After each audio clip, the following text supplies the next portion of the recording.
베드로전서 1장 18절 19절 같이 읽겠습니다. 너희가 알거니와 너희 조상이 물려준 헛된 행실에서 대속함을 받은 것은 은이나 금같이 없어질 것으로 된 것이 아니요 오직 흠없고 점없는 어린 양 같은 그리스도의 보배로운 피로 된 것이니라. 아멘. 한 번만 더 읽읍시다. 너희가 알거니와 너희 조상이 물려준 헛된 행실에서 대속함을 받은 것은 은이나 금같이 없어질 것으로 된 것이 아니요 오직 흠없고 점없는 어린 양 같은 그리스도의 보배로운 피로 된 것이니라. 아멘. 여기에 보면 그 보배로운 피라는 말이 나오죠. 보배로운 피라는 말을 한자로는 보배로울 보자에 피혈자를 써가지고 보혈이라고 그럽니다. 그래서 예수 그리스도의 피는 그 보배로운 피라고 하는 건데, 지금 우리가 매주 금요일 그 예수 그리스도의 보배로운 피, 그 보혈의 능력에 대해서 성경이 말씀하고 있는 예수 그리스도의 피가 우리에게 주는 혜택, 은혜, 그런 것들을 이제 쭉 살펴보고 있는데요. 예수님의 피의 다양한 능력과 역사에 관한 것들을 좀 살펴보기를 원합니다. 예수 그리스도가 피를 흘리기 위해서 죽으셨죠. 예수께서 이 땅에 인자, 사람으로 오셨어요. 왜냐하면 죄의 삭시 사망이기 때문에 그 우리들의 죄를 대속해서 죽으셔야만 해요. 근데 하나님은 죽으실 수가 없어요. 사람이어야 죽어요. 그래서 우리의 죄를 대속하시기 위해 이 땅에 인자, 사람 인자의 아들 자자예요. 그러니까 이게 우리말 성경에 영어의 merciful, 어떤 그 인자하심이라고 할 때 그 인자하고 예수님이 나는 인자라고 했을 때 난 사람의 아들, 사람이다라는 의미에서 인자, 똑같이 인자 이렇게 표현이 돼가지고 이게 merciful을 의미하는 건지 son of man을 의미하는 건지 헷갈릴 때가 많은데, 그 예수님이 인자라고 하는 것은 이제 사람의 아들, 이제 사람인자 아들 자자고요. 그러니까 예수님이 하나님이신데 이 땅에 사람으로 오셨고, 사람으로 오신 이유는 우리의 죄를 대속하시기 위함이다. 그러니까 죄의 대가는 죽음이에요. 그래서 죽기 위해서 이 땅에 오셨어요. 그래서 예수 그리스도의 피라고 하는 것은 예수 그리스도의 죽으심과 동일한 의미를 갖는다. 예수님이 자신만 그 생명의 피를 가지고 있는 게 아니라 채찍질을 당하시면서 그 온몸이 찢겨지면서 피가 다 흘려주셨고, 십자가 매달려서 물과 피를 하나도 남게 다 쏟아버리셨어요. 그리고 그분이 죽으셨어요. 돌아가셨단 말이죠. 그래서 죄의 삭신 죽음을 지불하셨다. 그래서 예수님의 피라고 하는 것은 예수님의 죽으심과 동일한 의미다라고 하는 것 아시기를 바랍니다. 그러니까 육체의 생명이 피에 있다라는 말이 구약 성경 레위기 17장에 기록되어 있죠. 레위기 17장 11절에 육체의 생명은 피에 있습니다. 내가 이 피를 너희에게 주어 제단에 뿌려 너희의 생명을 위하여 속죄하게 하였나니 생명이 피에 있으므로 피가 죄를 속하느니라. 모든 생물은 그 피가 생명과 일체라. 그러므로 내가 이스라엘 자손에게 이르기를 너희는 어떤 육체의 피든지 먹지 말라 하였나니 모든 육체의 생명은 그것의 피인즉 그 피를 먹는 모든 자는 끊어지리라.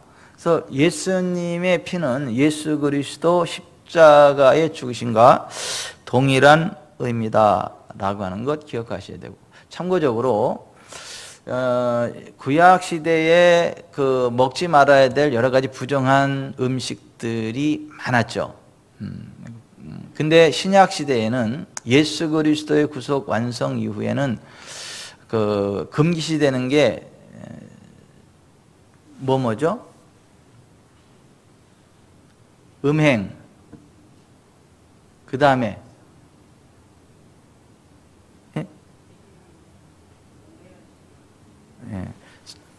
사도행전 20장 펴보세요.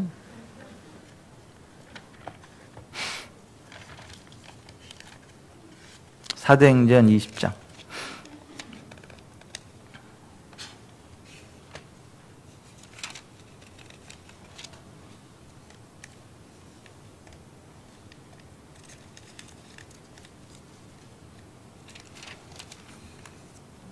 사도행전 15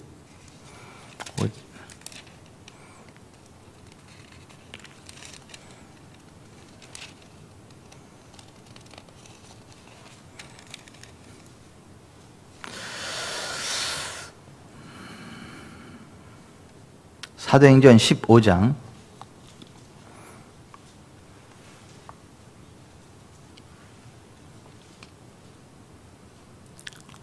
사도행전 15장 19절 19절부터 21절 같이 읽어보십시다.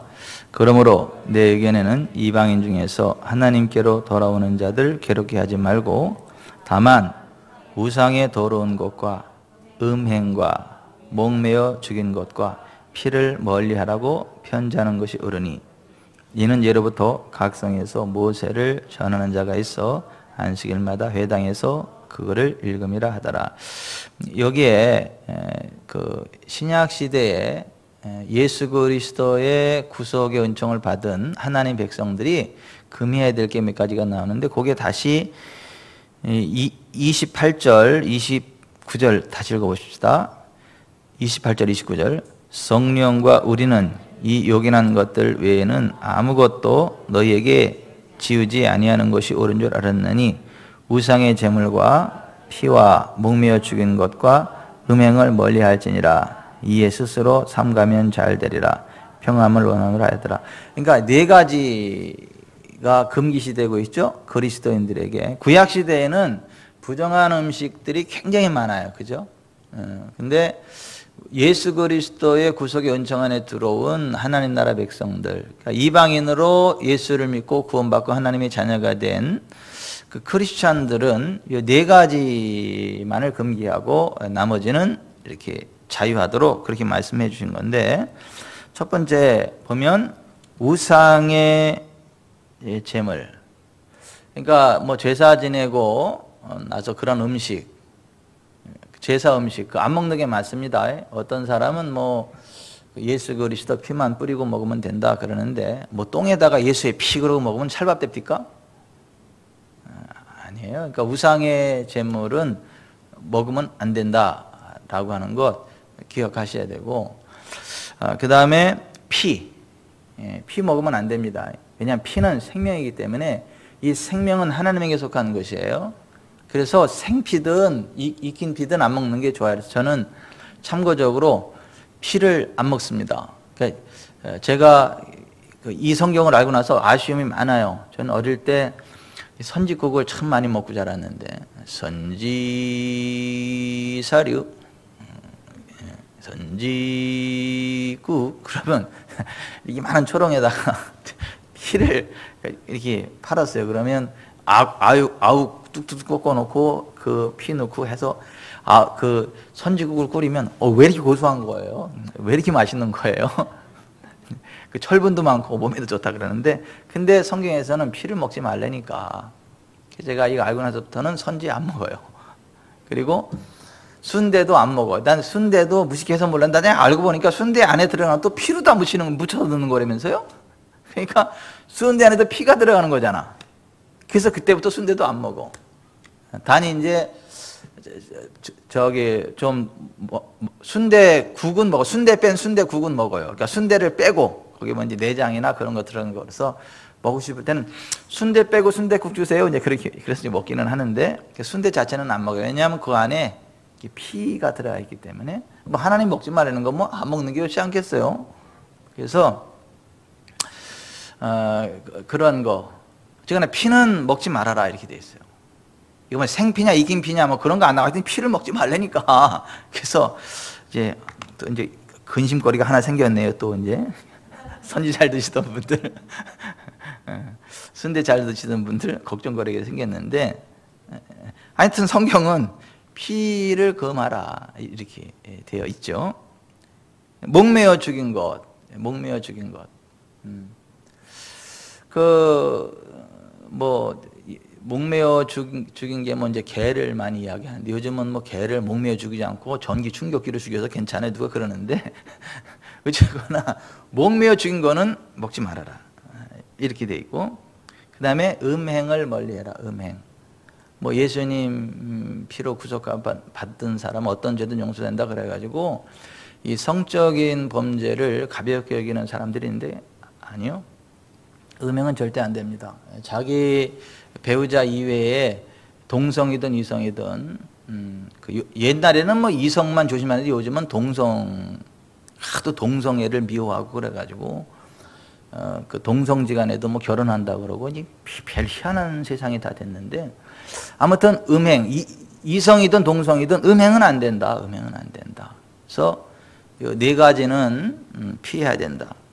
그래야 이제 하나님의 은혜 안에서 잘 된다. 복된 삶을 살아간다. 라고 이렇게 되어 있어요. 따라서 하십시다. 우상의 제물, 피, 목매어 죽인 것, 음행을 멀리하라. 스스로 삼가면 잘 되리라.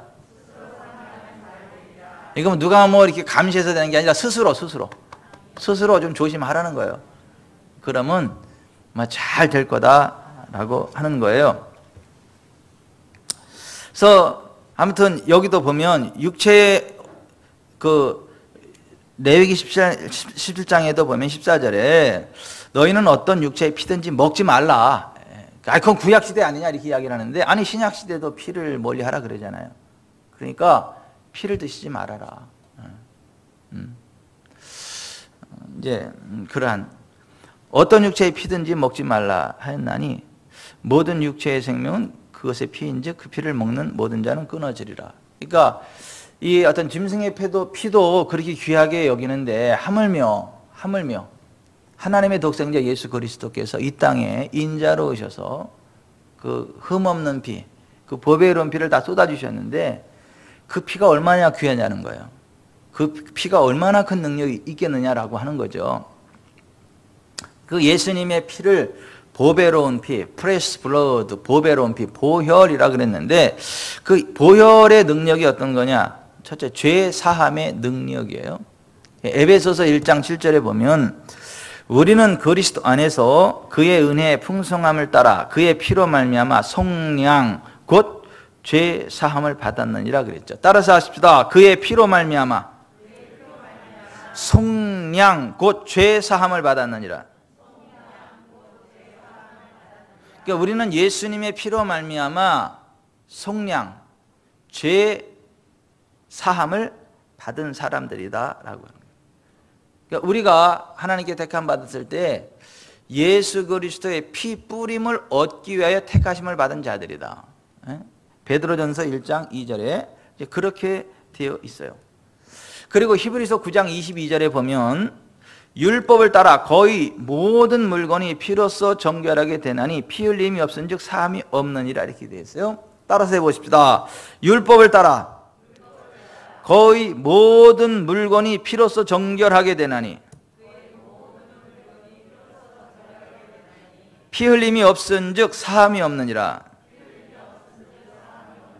여기 보면 거의 모든 물건이 피로써 정결하게 된다. 난 이거 읽을 때마다 찜찜하더라고. 똥 싸고 미다 닦은 것처럼. 이 거의가 뭐야? 그럼 뭐 예수의 피로 안 되는 것도 있다는 얘기야. 뭐야?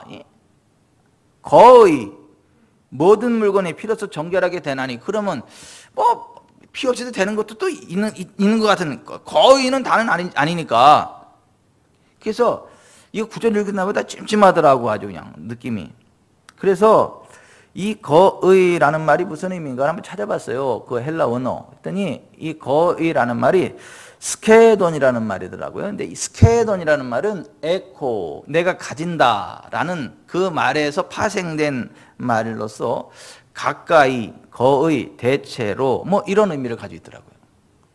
그래서 이게 도대체 뭔 의미인가 이제 묵상을 하면서 주는 게 이게 도대체 무슨 의미예요? 이제 그렇게 이제 묵상하면서 주님께 여쭤봤더니 6월절 사건이 이렇게 쭉 연상되더라고요. 여러분 6월절 때 어린 양의 피를 문인방과 문설주에 발랐죠.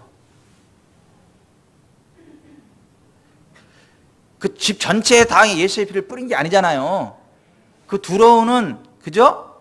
예, 문인방 문설주에 이렇게 바른 거잖아요. 6월절 어린 양의 피를. 근데 그 피 안에 있는 것들이 어떻게 했어요? 다 보호받았죠. 유월절 어린 양의 피가 발라진 그 안에 있는 거는 사람, 짐승할 것 없이 살아있는 모든 것의 장자들이 다 보호를 받았잖아요. 예, 죽음이 침투 못했잖아요. 하나님의 심판이 넘어갔잖아요. 그런 개념이더라고요. 그러니까 예수 그리스도의 피 안에 같이 들어있는 거예요. 예수 그리스도의 보혈의 영역 안에 들어가 있는 거예요. 그러면 그 보호를 받는 거예요. 거의 모든 물건이 피로서 정결하게 된다는 말이 그러한 의미로 저는 이해가 되더라고요. 그래서 제가 우리 하림이 하민이 하자는데 이것들아 니들은 엄마 아빠 때문에 잘 될 거니까 걱정 안 해도 돼. 이러한 이야기를 한 적이 있어요. 아니 그 보호의 그 어떠한 그 아래 딱 들어가면 그 있는 혜택이 있다니까요. 6월절 어린 양의 피를 문인방과 문설주에 발랐을 때 그 안에 있는 모든 것들이 다 보호를 받았다고. 여기 거의라는 말이, 거의라는 말에 그러한 개념, 가까이 거의 대체로, 그러니까 어떤 영역 안에 이렇게 확 들어가 있는 그 상태를 이야기. 그러니까 예수 그리스도의 피의 영역 안에 들어가 있으면요, 다 정결하게 됩니다. 다 깨끗하게 됩니다. 그래서 정우는 보호받을 거예요, 엄마 때문에. 엄마가 예수의 피를 이렇게 늘 적용하고 외치고 뿌리고 바르고 덮고 그렇기 때문에 어떠한 그러한. 하지영 성도도 그 혜택을 보겠네. 아내를 잘 얻어가지고. 왜냐면 예수의 피를 뿌리고 바르고 덮고 또 이제 그러한 것들이 그러니까 율법을 따라 스케돈 모든 물건이 피로써 정결하게 되나니 피 흘림이 없은즉 사함이 없느니라. 그러니까 예수 그리스도의 피 흘림이 있기 때문에 사함이 있습니다. 우리가 죄 없는 사람 없잖아요. 실수 없는 사람 없잖아요. 그럼에도 불구하고 하나님 유월절 어린 양 예수 그리스도의 보배로운 피 안으로 들어갈 때에 그 영역 안으로 들어갈 때에 죄사함 받는다는 거예요. 보호받는다는 거예요. 그러니까 예수님의 피를 의지하시기 바랍니다. 그러니까 예수님의 피로 우리의 죄가 씻어진다. 그 피로 말미암아 그 피 안에서 속리 않고 죄의 사함을 받았다. 에베소 1장 7절에 그렇게 말씀하고 있는 거죠. 그 예수님의 피는 구속의 능력, 구속이라는 말은 노예의 신분에서 해방되는 것을 이야기를 해요. 오늘 우리가 읽은 베드로전서 1장 18절에 대속함이라는 말이 나오는데 이 대속함이라는 말이 헬라 언어에 몸값을 치르고 되찾았다라는 말이에요. 리트로라는 말인데 몸값을 지불하고 다시 되찾는 그 개념이에요. 영어의 ransom, to ransom, 어떠한 값을 지불하고 찾아온다. redeem이라는 말도 표현하는데 그 개념이에요. 그러니까 우리가 노예의 신분에서 구속 이렇게 포로된 삶을 어떤 그 제한된 삶을 살아가야만 했는데, 그러니까 이게 또, 그러니까 예수의 피로 이렇게 자유케 됐다는 그 구속도 구속이고, 또 이렇게 포로 묶였다는 것도 구속이고, 한국말 어려워. 하여튼 발음은 똑같은데 뜻이 다르잖아. 근데 우리를 구속했다라고 하는 건 우리를 이렇게 꽉 족쇄를 챘다 이 개념이 아니라 값을 주고 우리를 사서 해방시켰다. 이제 그런 의미인 거예요. 그런 의미. 그래서 우리가 원래 원수 마귀에게 속한 원수 마귀에게 어떤 이게 속박을 당하고 이렇게 질질 끌려가는 원수 마귀의 노예로 종으로 질질 끌려가면서 살아갈 수밖에 없었는데 예수께서 그 피를 우리의 죄값으로 지불하고 우리를 사셨다는 거예요. 우리를 사오셨다는 거예요. 그래서 우리가 자유케 됐다는 거예요. 그래서 예수의 피 하면 악한 원수마귀 사탄이 그냥 막 부들부들 이들가며 떠나가는 거예요. 그러니까 손 못 대고 딱 떠나가게 되는 것이다 라고 하는 거예요.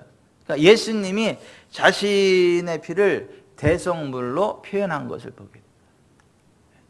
그래서 마가복음 10장 45절에 인자가 온 것은 섬김을 받으려 함이 아니라 도리어 섬기려 하고 자기 목숨을 많은 사람의 대속물로 주려 함이니라 그랬어요.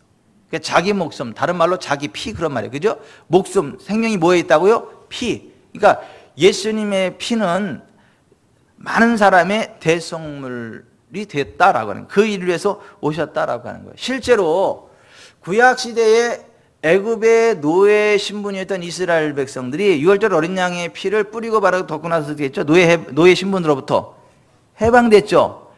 자유시민이 됐잖아요. 바로가 더 이상 애굽인들이 그들을 노예로 부려먹지 못하는 상황이 됐잖아요. 오히려 그들이 떠나가는 것을 보고 기뻐했잖아요. 아유, 저들을 더 붙잡고 있다가는 이제는 뭐 다 죽겠다 그랬는데 그들이 떠나가신다니까 막 고마워가지고 오히려 기뻐했다. 예?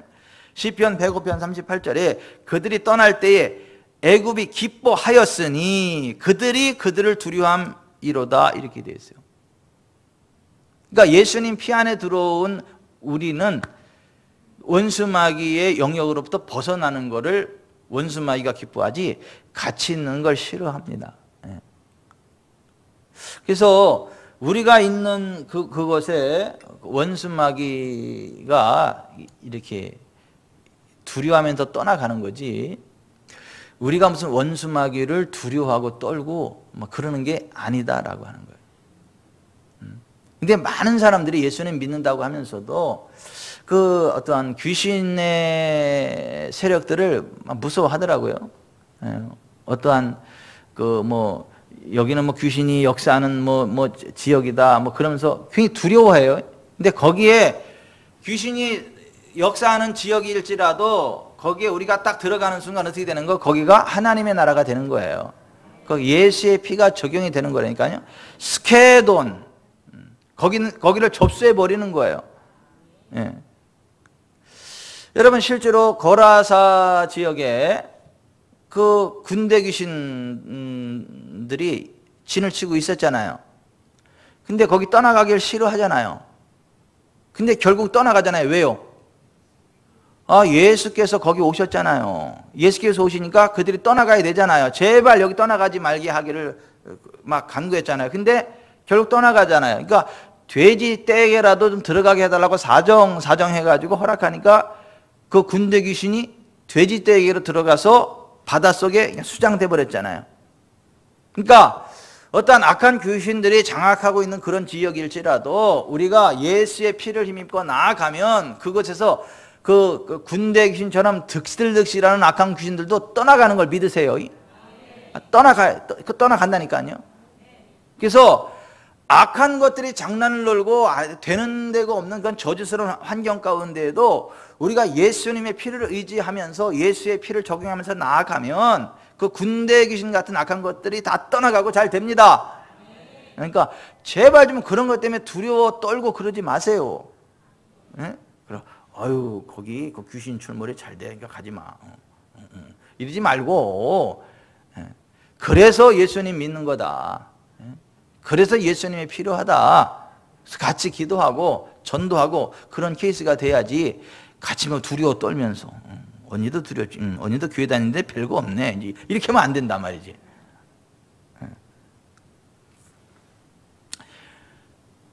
구속의 피라는 거는 노예 신분으로부터 우리를 값을 주고 되찾아와서 자유를 줬기 때문에 더 이상 우리가 노예 신분에 얽매일 필요도 없고, 오히려 우리를 노예로 부려먹던 자들이 우리를 두려워한다는 거예요. 악한 귀신들이 우리를 두려워한다는 거예요. 원수마귀가 우리를 두려워한다는 거예요. 아멘. 아멘.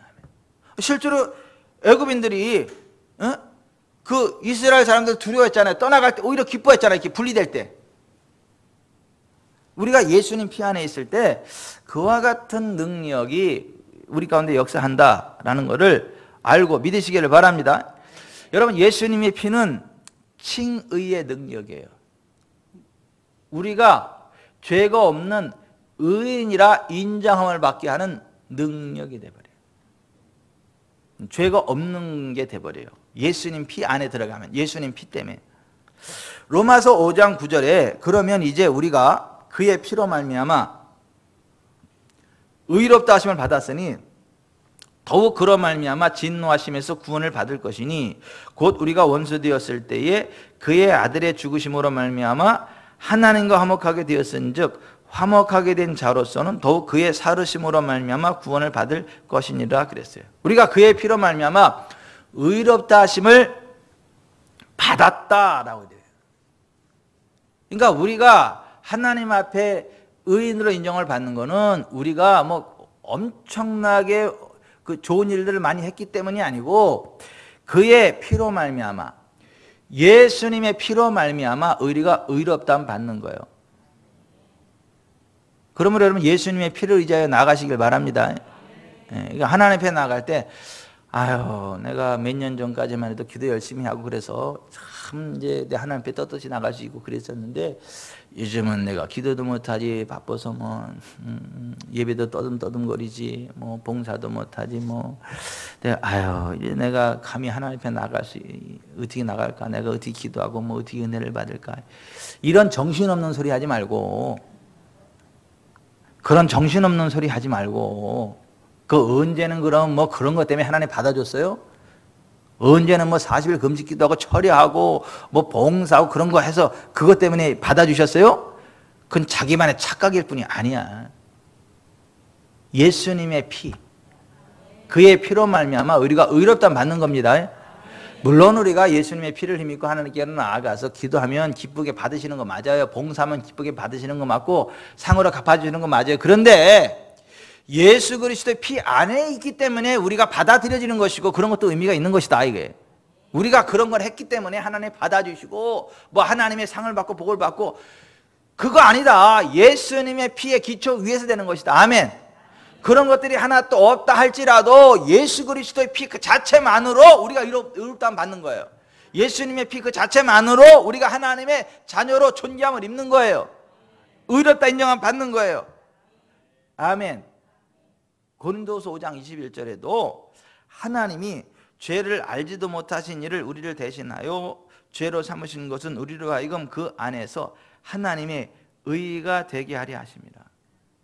예수님 안에서 하나님의 의가 되게 하려 했다. 그러니까 예수님 안에 있기 때문에 우리가 의로워졌고 의인으로 칭함받게 된 것이고, 간구하는 힘이 큰 의인의 반열에 서게 된 것이지, 우리의 그 어떤 인간적인 노력이나 공로나 그런 것 때문이 아니다라는 걸 확실히 하시기 바랍니다. 그러니까 예수님의 피는 생명의 능력이어서 예수님의 피를 먹으면 하나님의 생명이 우리 가운데 역사합니다. 그러니까 예수님이 내 피를 마시는 자는 영생을 가졌다. 조에 아이오니오스라, 영원한 생명. 그러니까 이 영원한 생명은 하나님의 생명입니다. 뭐 고양이도 생명이 있죠. 물고기도 생명이 있죠. 사람도 생명이 있죠. 하나님도 생명이 있죠. 그러니까 우리는 예수님의 피 안에 들어갈 때 하나님의 생명이 우리 가운데 들어옵니다. 그럼 우리의 하나님의 신성이 흘러가는 거예요. 고양이를 고양이 되게 하는 게 고양이의 생명이라고요. 물고기를 물고기 되게 하는 게 물고기의 생명이라고요. 사람을 사람 되게 하는 게 사람의 생명이라고요. 하나님을 하나님 되게 하는 게 하나님의 생명이라고요. 근데 예수님의 피 안에 하나님의 생명, 영원한 생명이 있습니다. 그래서 우리가 예수님의 피를 의지할 때, 예수님의 피를 마실 때 하나님의 생명이 우리 가운데 흘러 들어오는 것이고, 그래서 하나님의 신성이 우리를 통해 흘러가는 거예요. 우리가 손을 얹으면 하나님의 신성이 흘러가서 치유가 일어나는 거예요. 우리가 가는 곳에 하나님의 신성이 부어져 있기 때문에 하나님 임재 권능이 훅 풀어지고 어떤 어둠의 권세가 확 떠나가는 것이고, 그것이 하나님의 나라가 임하는 거예요. 그러니까 예수님의 피 안에는 영원한 생명이 있다, 하나님의 생명이 있다라고 하는 거예요. 예수님 자체가 생명이에요. 왜냐하면 예수님의 피 안에 그 생명을 가지고 있기 때문에. 예수님은 내가 생명이다 이렇게 말씀하셨죠. 예수님의 피 안에 생명이 있다라고 하는 것이고, 그래서 우리가 예수님의 피 안에 들어갈 때 관계 회복이, 하나님과의 관계가 회복이 되는 거예요. 법적으로도 의롭다 인정을 받았을 뿐만 아니라 실제로 그 결과로 하나님과의 좋은 관계를 누릴 수 있다. 하나님과의 좋은 관계를 누릴 수 있다라는 거. 하나님과 대화가 통하고 하나님의 도우심을 요청할 수 있고, 그게 예수님 피의 능력이다. 그래서 예수님의 피로 말미암아 그 진노하시면서 구원을 받게 된다. 우리가 하나님의 어떤 임재의 지성소로 나아가는 것도 예수님의 피 때문에 가능하다. 그래서 히브리서 10장 19절에 그러므로 형제들아 우리가 예수의 피를 힘입어 성소에 들어갈 담력을 얻었나니 그 길은 우리를 위하여 휘장 가운데 내려놓으신 새로운 살 길이요 휘장은 곧 그의 육체니라. 또 하나님의 집 다스리는 큰 제사장이 계심에 우리가 마음의 뿌림을 받아 악한 양심으로부터 벗어나고 몸은 맑은 물로 씻음을 받았으니 참 마음과 온전한 믿음으로 하나님께 나아가자 이랬어요. 그러니까 우리가 예수님의 피를 힘입고 하나님의 임재의 지성소로 나아간다라고. 여러분 기억하세요. 우리 예수님의 피를 힘입고 하나님의 임재 지성소로 나아가면 그곳에서 우리를 만나주시고 그곳에서 우리에게 말씀하시겠다. 그렇게 말씀하셨어요. 지성소, 시온소 위에서, 시온자 위에서, 그룹 사이에서 내가 너와 만날 것이고 내가 너희에게 말할 것이다 이렇게. 그러니까 우리가 예수님의 피를 힘입고 하나님의 지성소 앞으로 나아갈 때에 하나님이 만나주시고 하나님이 말씀해 주신다는 거예요.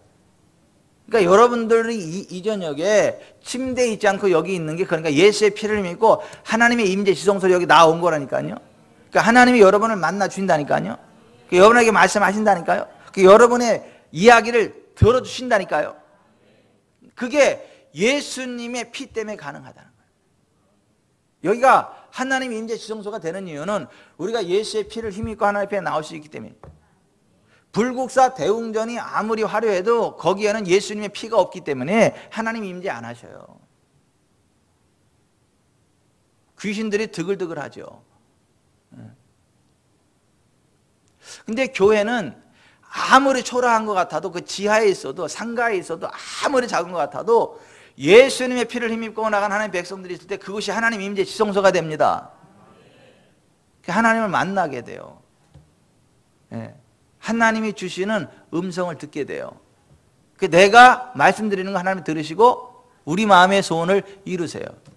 우리 입술의 고백이 하나님의 귀에 들린 대로 하나님이 행해 주세요. 그래서 예수님의 피가 중요하다. 우리가 예수님의 피를 힘입고 하나님 앞에 강하고 담대함으로 나아갈 수 있다는 거예요.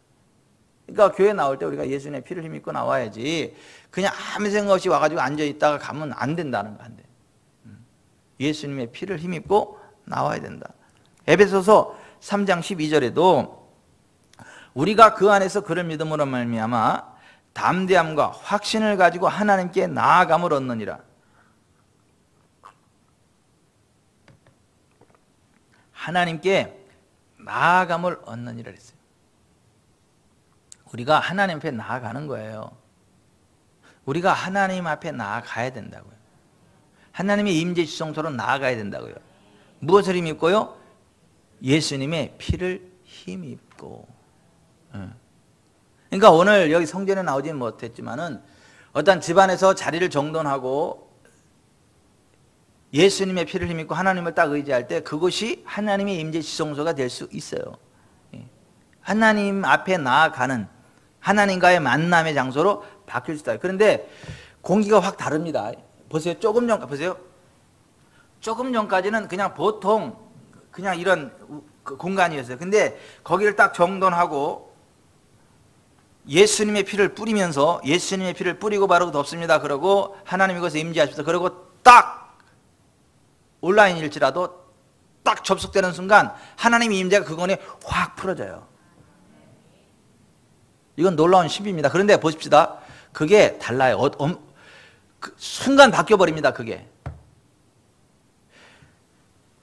그 창문을 지금 이렇게 문을 닫아놨잖아요.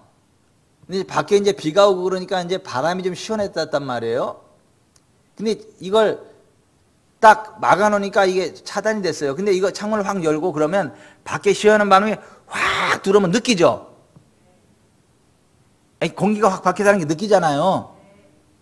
그런 식으로 예수님의 그 자리를 정돈하고 예수님의 피를 딱 의지하고 찬양 온유함을 함께 딱 쓰면 하나님의 나라가 확 임해요.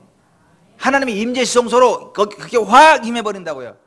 공기가 확 달라져요. 그러니까 하나님의 임재가 훅 다가온다니까요. 그 시간에 치유가 있고 회복이 있고 부흥이 있고 그래요. 하나님 임재가 너무 강력하면 몸을 견디지 못하고 넘어가는 거 그냥 뻥. 내 속에 있는 질병이 견디지 못하고 떠나가는 거고 악한 것들이 견디지 못하고 떠나가는 거예요. 근데 그게 그냥 가만히 있어도 저절로 되는 게 아니라 예수의 피를 힘입고 하나님의 임재 지성소 앞으로 나아갈 때에 그러한 일들이 일어난다 라고 하는 거예요. 그리고 예수님의 피는 치유의 능력이에요. 치유의 능력. 따라서 합시다. 예수님의 피는 치유의 능력입니다. 여러분, 우리가 건강 얼마나 중요합니까? 이 세상 살아가는 동안에 건강이 얼마나 중요해요. 살다 보면 이런저런 질병이 얼마나 많이 찾아옵니까? 질병이 찾아오잖아요. 안 찾아옵니까? 아유, 막 무리하면 몸살 걸리지, 막 그저 감기 걸리지, 뭐 그냥 또 너무 맛있다고 너무 막 그냥 집어 넣다 보면 막 체해가지고 그냥 막 배 아프지. 예. 그냥 막 일 재미있다고 너무 다 몸살 나가지고 막 그냥 그렇지. 예. 운동도 그냥 적당히 조금씩 들어가는데 한 번에 그냥 평생활 운동 다 할 것처럼 했다가 그냥 오히려 더 그냥 병들어 쓰러지고. 우리가 살다 보면 이렇게 저렇게 아프고 그런 일들이 얼마나 많아요. 근데 그럴 때 예수님의 피를 뿌리고 바르고 적용하면요, 치유가 일어납니다. 회복이 일어납니다. 이사야서 53장 5절에 그가 찔림은 우리의 허물 때문이요 그가 상함은 우리의 죄악 때문이라. 그가 징계를 받음으로 우리는 평화를 누리고 그가 채찍에 맞음으로 우리는 나음을 받았도다. 그러니까 예수님 채찍에 흘리실 때 그 살점이 뚝뚝 떨어져 나가면서 그 피가 뚝뚝 떨어지고 그러면서 우리가 나음을 입었다라고 하는 거예요. 여러분, 그 하나님의 치유는요, 하나님의 피조물 모든 것들을 다 치료합니다. 마라의 쓴물을 치료하듯이 환경을 치료하십니다. 우리의 병든 몸을 치료하십니다. 상한 마음 치료하십니다. 모든 것들을 다 치료한다. 그래서 출애굽기 15장에 보면 하나님이 마라의 쓴물을 고치시고 나서 치료하시고 나서 나는 너희를 치료하는 여호와다 이렇게 말씀하셨어요. 그러니까 하나님은 치료하신다 이거예요. 우리의 몸도 치료하시고 우리의 환경도 치료하신다는 거예요. 환경 자체가 저주스러운 사람은요, 환경에다가 예수님의 피를 뿌리세요. 마라의 쓴물에 예수님 십자가를 상징하는 나뭇가지를 던져서 마라의 쓴물이 달라지게 한 것처럼 여러분의 삶의 현장에 예수님의 피를 뿌리세요. 그 환경이 달라집니다. 예전에 어떤 목사님의 간증인데요, 그 교회가 맨날 싸워. 교회가 맨날 이렇게 싸워요. 교회가 막 평안이 아니라 불안이야. 맨날 싸워. 치고받고 싸우고 목사하고 성도하고 싸우고 교회가 맨날 분열되고 갈라지고 그래요. 그런데 그런 교회를 부임해 갔으니 그 얼마나 좀 너무너무 힘들더래. 너무 힘들더래. 그 목사님이 목회하는 게 너무너무 힘들더래. 하나님의 임재는 없는 것 같고 마귀만 충만한 것 같아. 막 교회가 이게 막 확 눌리고 막 그래. 그래서 기도하다 안 돼가지고 예수님의 피의 능력을 이제 딱 알아가지고 하나님, 내가 예수님의 피를 이 예배당에 뿌립니다. 그래서 제가 그냥 실감이 안 나가지고 내가 분무기에다 물을 넣어서 예수님의 피하고 뿌릴 테니까 그 물이 뿌려지는 것에 피가 같이 말 줄 믿습니다. 그리고 분무기 큰 거 사다가 그냥 물을 잔뜩 넣고 나서 다른 사람이 예수님의 피 하면서 교회당을 다 덮었다는 거죠. 그 분무기로다가 다 예수님의 피 하면서 예배당을 다 그냥 뿌리고 다녔대. 놀라운 게 그 다음 어떤 일이 벌어졌는지 아세요? 그 교회가 싸움의 영이 떠나갔어.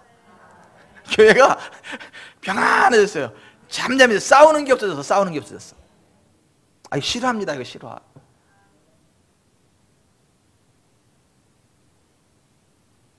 그리고 어떤 선생님은 학교 선생님인데 학교 가면 꼭 고춧가루 역할을 하는 애 있죠. 고춧가루 뿌리면 막 눈에다 뿌리면 눈물 나오듯이 선생님 눈에서 눈물을 빼는 고춧가루 같은 애가 있었고, 어디 가면 그게 너무 힘들어. 그 고춧가루 때문에 너무 힘들어. 그럴 때 어떻게 하면 될까요? 그렇지. 조금 일찍 출근하고 거기다 내가 예수의 피 뿌려버려. 그러면요, 바뀝니다. 그 자리에 앉는 애가 바뀌어버려요. 그 교실 분위기 자체가 바뀌어. 하나님의 나라가 임해버려요. 성령이 임재하신다니까요. 예수님의 피. 그러니까 여러분의 직장에도 있죠. 여러분의 어떠한 그 공장, 기업, 직장에도요. 예수님의 피를 뿌려보세요. 마라의 쓴물이 고쳐진 것처럼 여러분의 직장이 바뀝니다. 여러분의 삶의 한정이 바뀝니다. 아이한테 그도 한번 뿌리세요. 뿌리세요. 그냥. 물론 맨날 뿌리시겠지만은, 믿음으로 뿌리시겠지만은, 그냥 막 확확 뿌려버리세요. 예.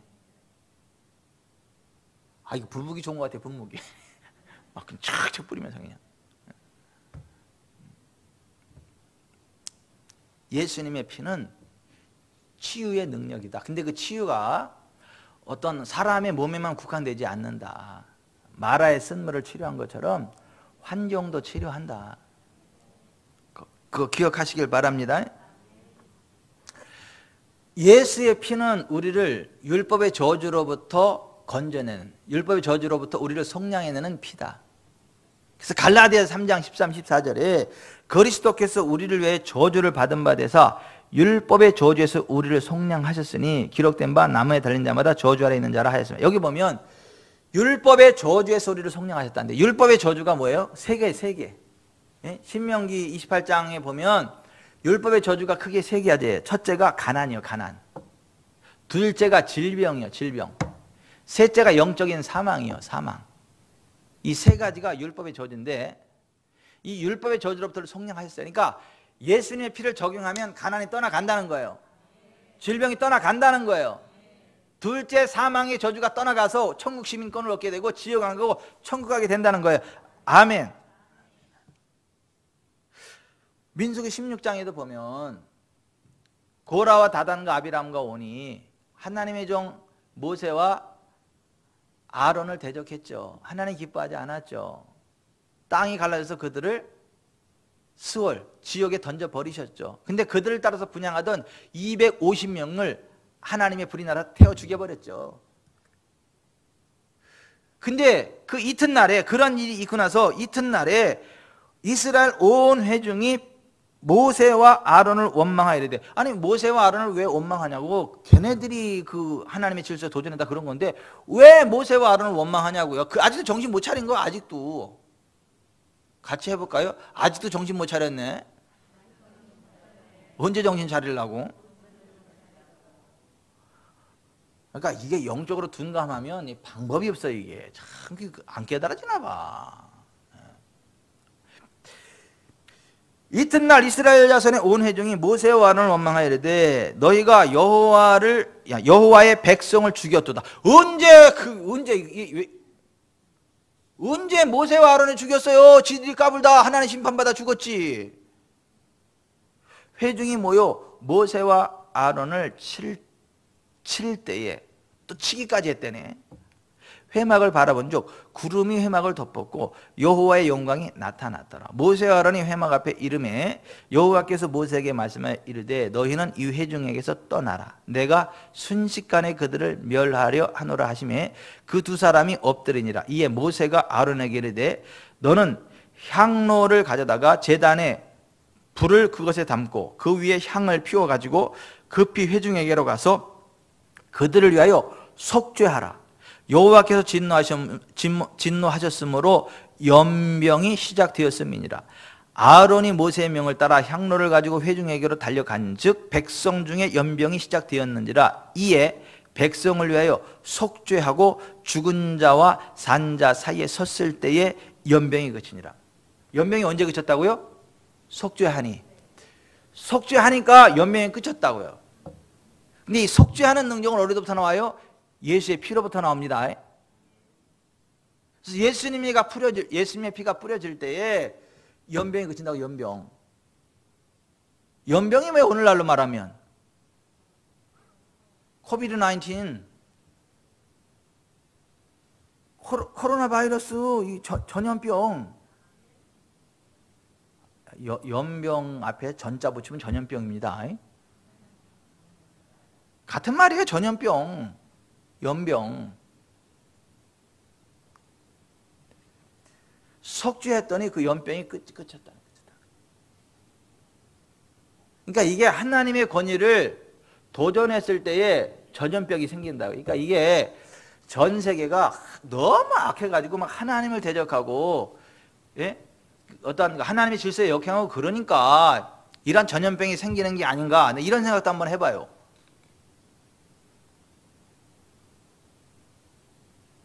그러니까 전능하신 하나님을 보호자로 삼고 의지하는 사람한테는 전염병이 와요, 못 와요? 못 와요. 하나님의 권위에 도전할 때 생기는 게 전염병이라니까. 근데 그 하나님의 질서에 순복하는 사람 전염병이 못 오는 게 당연하지 않아요? 그러니까 이 속죄가 치유와 연결되어 있음을 성경은 계속해서 말하고 있다라고 하는 거예요.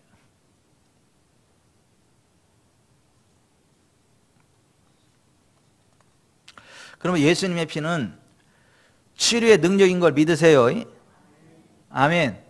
그래서 성경은 죄사함과 질병이 항상 연결돼서 항상. 그러니까 예수님의 피는 죄사함과 치유를 같이 가져오지 하나만 가져오지 않아요. 그 거주민은 내가 병들었노라 하지 아니할 것이라 거기에 사는 백성이 사지함을 받으리라. 그러니까 치유와 죄사함이 같이 돼 있어요. 시편 103편 3절에도 그가 내 모든 죄 악을 사시면 내 모든 병을 고치면, 그러니까 죄사함과 병이 하나야, 하나. 마태복음 10장 7, 8절 가면서 전파한 말하되 천국이 가까이 왔다고 병든 자를 고치며 죽은 자를 살리며 나병한 자를 깨끗하게 하며 귀신을 쫓아내 너희가 거저받았으니 거저주라. 그러니까 이게 죄사함의 복음과 치유는 항상 함께 가지 따로따로 떨어지지 않는다라고 하는 거예요. 그러니까 오늘날 교회 가운데 치유가 없다? 이거 보통 심각한 게 아니에요. 치유가 없다는 얘기는 죄사함이 없다는 이야기일 수도 있어요. 아유, 빠져나갈 구멍 만들었다. 따라서 합시다. 치유가 없다는 이야기는 죄사함이 없다는 이야기일 수도 있다. 귀가 있는 분은 들으시옵소서. 성경은 죄사함과 치유가 동전의 앞뒷면처럼 그 자체로 하나로 계속 흘러가고 있는 걸 봐요. 그러니까 우리가 그거를 심각하게 받아들여야 돼요. 심각하게 받아들이고 그걸 믿음으로 취해야 되는 거예요. 옛날에 굉장히 예쁘장한 한 여학생이 있었어. 근데 개척교회를 갔는데 지하교회야. 근데 지하교회 목사님이 뭐라고 얘기를 했냐면 방언 못 받으면 지옥 간다고. 방언 받아 천국 간다 가지고 죽을 상큼 방언 달라고 빡 기도에다가 방언을 받았어. 그때 그 예쁘장한 그 어린 그 여학생이 저 김양래 집사라고 내가 어떻게 얘기를 안 하겠어.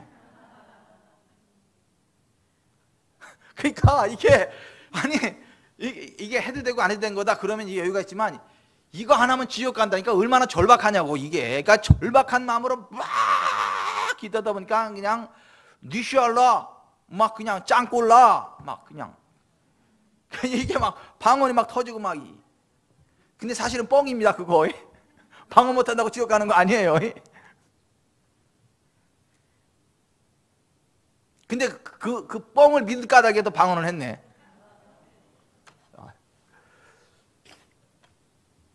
보십시다. 우리가 하나님의 은혜도 있잖아요.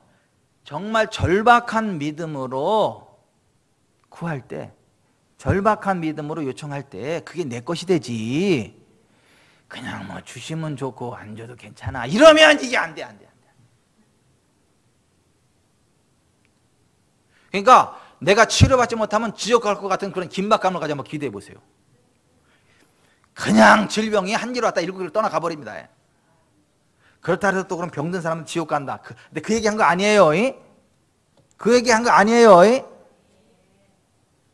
죄사함이 예수 그리스도 안에 있는 당연한 은혜인 것처럼 질병 치유도 당연한 은혜다. 같이 누릴 수 있는 거지 죄사함이 특별한 사람만 누릴 수 있는 게 아닌 것처럼 질병 치유도 특별한 사람만 누릴 수 있는 은혜가 아니다. 죄사함이 예수님의 피 안에서 누구나 그냥 평범하게 누릴 수 있는 은혜인 것처럼 치유도 평범하게 누릴 수 있는 은혜지 특별한 은혜가 아니다. 그래도 특별하던데 또 그러지 마세요.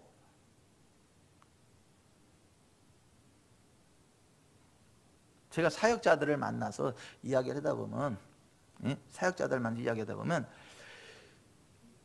이게 충격, 그분 이런 얘기 충격으로 받아들이죠. 그런 분들은. 아니 그건 특별한 은혜죠. 그게 의의 평분. No special, normal. 특별한 게 아니라 평범한 거예요. 그러면 no normal, special. 평범한 게 아니고 특별한 겁니다. 몇 시간 동안 싸워 나가고. 그럼 노멀이 맞아요? 스페셜이 맞아요?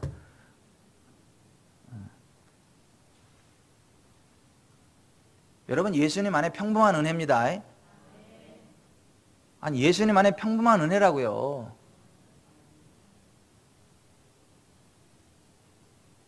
예수님의 피 안에 그 은혜가 있다고. 그러니까 정명성도면 하늘나라 갈 때 그냥 안 아프고 건강하게 사는 게 이게 평범한 하나님의 은혜지. 나도 그런 특별 은혜를 받아야 되는데. 그렇게 그냥 긴장 안 해줘도 돼요, 그냥.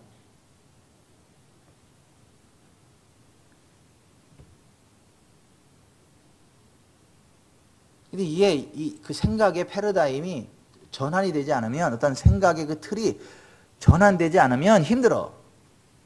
영적인 싸움은 패러다임의 시프트예요. 발상의 전환이에요. 구조의 전환이에요. 육의 생각을 하느냐 영의 생각을 하느냐 그 싸움이라니까요. 그래서 고린도서 10장 3절 이하에 뭐예요? 우리의 싸움을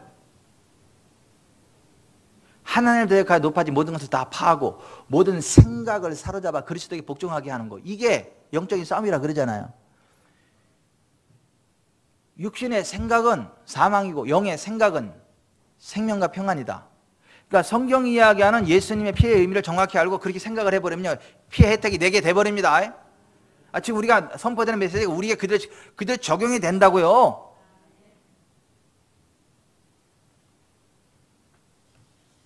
그러니까 예수님께 나온 사람은 모든 사람을 낫게 했지 특별한 사람을 낫게 한 게 아니라고. 온 무리가 예수를 만지려고 힘쓰는 이는 능력이 예수께로부터 나와서 모든 사람을 낫게 함이라 그랬어요. 누가복음 6장 19절 따라서 합시다. 능력이 예수께로부터 나와서 모든 사람을 낫게 함이라.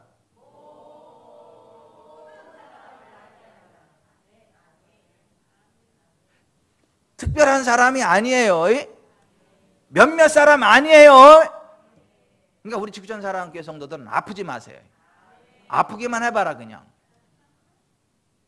아프지 마세요. 예수님 안에서. 이게 위기 때 빛을 발한다고. 내가 박한자 집사님을 보면서 얼마나 위로가 되고 격려가 되는지 몰라 내가.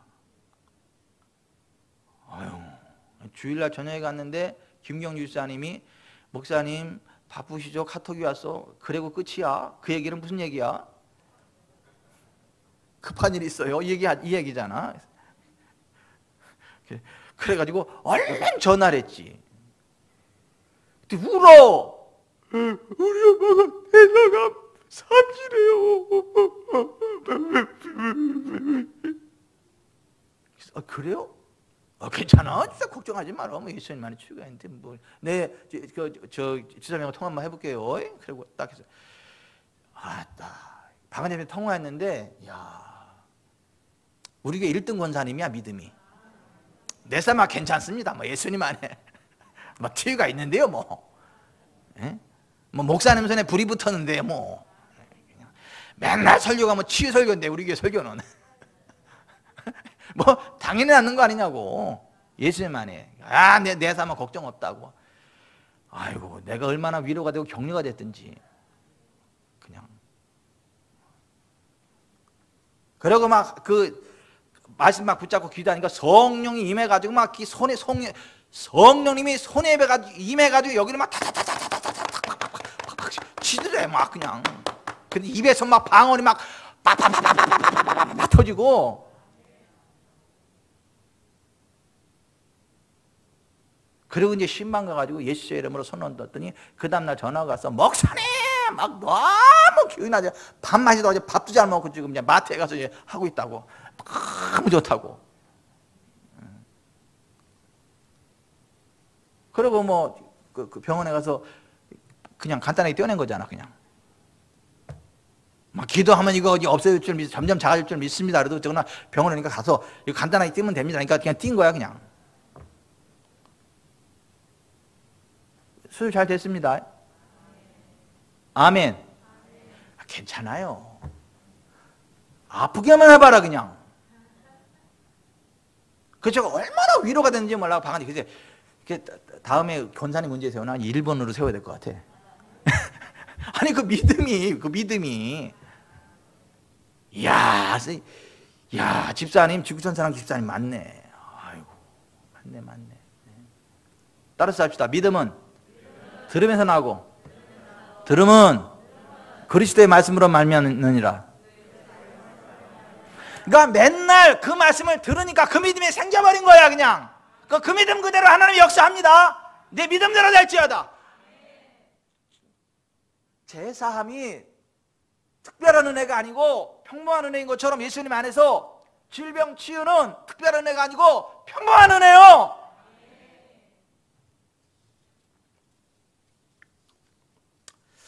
이래도 특별한데 방법이 없어. 그냥 그것도 믿음대로요. 하여튼 좀. 근데 그런 믿음 갖지 말고 성경적인 믿음을 가지세요.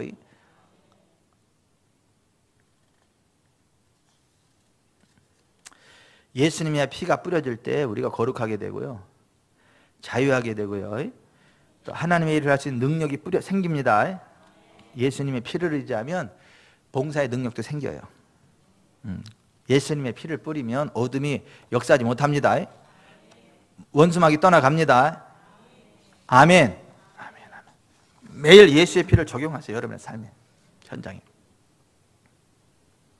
욥처럼 무슨 찜찜한 일이 있으면 매일 번제, 피해 제사를 드렸던 것처럼 예수님의 피를 뿌리고 바르고 덮으세요. 그럼 어둠이 역사 못합니다. 저주가 역사 못합니다. 하나님 나라가 임합니다.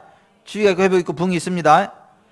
1908년부터 1912년 사이에 로스앤젤레스와 시카고에서 큰 구원운동을 벌인 마리아 우드워스 애터 여사가 있었는데, 그분의 그 치유가 그 크루세이드 그 집회 가운데는 엄청난 기적과 치유가 많이 일어났거든요.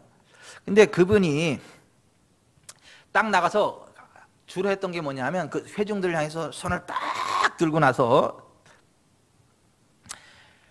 I speak the blood of Jesus, blood, Jesus Christ to you. 마치 여기다 예수님의 피를 든 것처럼 딱 이래가지고 내가 예수님의 피를 여러분에게 스프링클 뿌립니다. 그러면서 그냥 피를 확 뿌렸단 말이에요. 아니 마리아 우드워스 에서 여자가 그 크루세이드를 열면서 그 집회를 열면서 딱 나오면 맨 먼저 했던 얘기가 그거라고요. 딱 이래가지고 I speak the blood of Jesus to you. 내가 예수님의 피를 여러분에게 뿌립니다. 확 이렇게 뿌렸다고 그러면 사람들이 후구 나가 떨어졌어. 그냥 그 예수님의 피를 받고. 그리고 막 치유가 일어난 거예요. 아멘. 그리고 그때 제일 많이 불렀던 복음 성가가 뭐냐면 We are under the blood of Jesus. 우리는 예수의 피 아래에 있습니다. 그 복음 성가를 제일 많이 불렀다는 거예요. 박지원 집사님도 예수님 피 아래에 있습니다. 아멘. 박학규 집사님도 예수님의 피 아래에 있습니다. 진복순 권사님도 예수님의 피 아래에 있습니다. 사실 진복순 권사님이 여기 이 갑상선이 암이었었죠. 암이 아니고 종양이었나? 갑상선 뭐 하나 있었죠. 여기 하여튼 그죠? 목에 뭐 하나 있었죠. 그죠? 그냥 목이었어요. 갑상선 아니고? 아니, 예? 진료를 안 받아서 모르고 여기 뭐가 있었어요? 잡히는 게? 나 그때 암으로 들었는데 내가 잘못 들었나? 아무튼 그래가지고 이렇게 있었어. 근데 같이 기도했잖아. 박정현 집사님하고 김지연 집사님하고. 그때 성도 때죠. 결혼하고 얼마 안 돼가지고 같이 기도했잖아. 그날 밤 꿈에 예수님이 나타났잖아. 복순아 하고 그 입에다 예수님이 딱 뽑아냈잖아요. 요거를 병원에 가서 봤더니 없어졌잖아. 그래서 매일들이 잘 들어서 그렇다. 매일들이 잘 들어서 그렇다. 그래서 이쁨 받았잖아. 그럼 어느 교회에 며느리를 얻었는데, 죽선 사랑교회에 며느리 얻었는데, 그래서 복덩이 소리 듣고, 지금 쌍둥이 나가지고 장가 잘 갔다 진짜. 아유, 장가를 잘 간 건지 시집을 잘 간 건지 시집장가를 잘 간 거지. 근데 자 보십시다. 믿음으로 있잖아요. 믿음으로 기도하면 주님이 뽑아내신다고요. 주님이 가져가신다고요.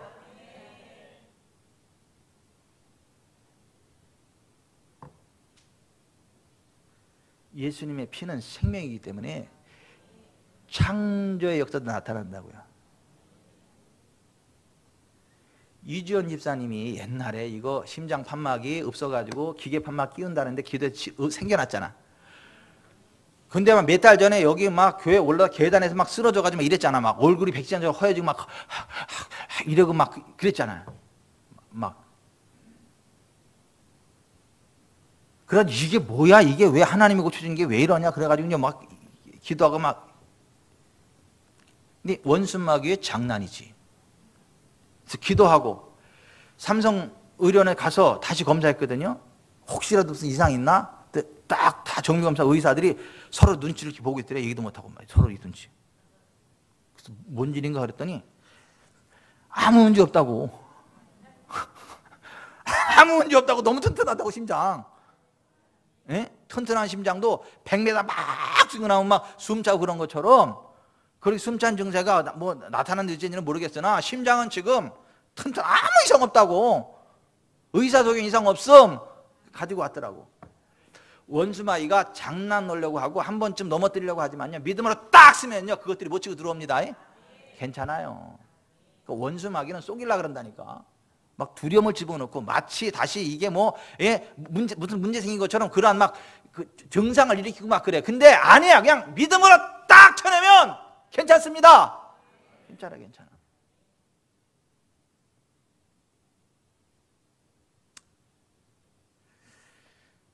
마리아 우드 에스에서처럼 우리도 아침에 일어나면 그냥 뿌리세요. 예수님의 피 그냥 뿌리세요 막. 아멘. 그럼 하나님 나라가 임합니다. 어둠이 떠나갑니다. 치유가 일어납니다. 여러분의 삶 문제가 해결됩니다. 하나님의 영광 임합니다. 잘 됩니다. 치유됩니다. 관계가 회복이 됩니다.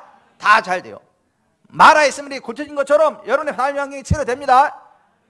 우리 교회도 치료됩니다. 그러니까 우리 교회 권사님 장로님쯤 되면 오셔서 기도할 때 그냥 다른 기도도 하지만 한 번씩 하면서 예수의 피 하고 돌아가세요. 우리 교회는 싸우는 교회도 아니지만 혹시라도 싸움이 생기지 않게. 우리 교회는 싸움이 없습니다. 우리 교회는 너무 감사해요. 우리 교회는 싸움이라는 게 없어. 분란이라는 게 없어. 그래도 또 예방주사 하나 아이도 혹시 또 싸움쟁이 생기면 안 되니까 예수님의 피피피피피피 하고 이제 뿌리면서 다니고 정말 그 평안함으로 하나님께 서갈 수 있고 여기 성전에 들어오는 사람 다 치료받고 회복되고 부흥할 수 있도록 예수님의 피를 뿌리고 바로 적용하는 그런 기도도 할 수 있기를 바랍니다. 아멘. 기도합시다.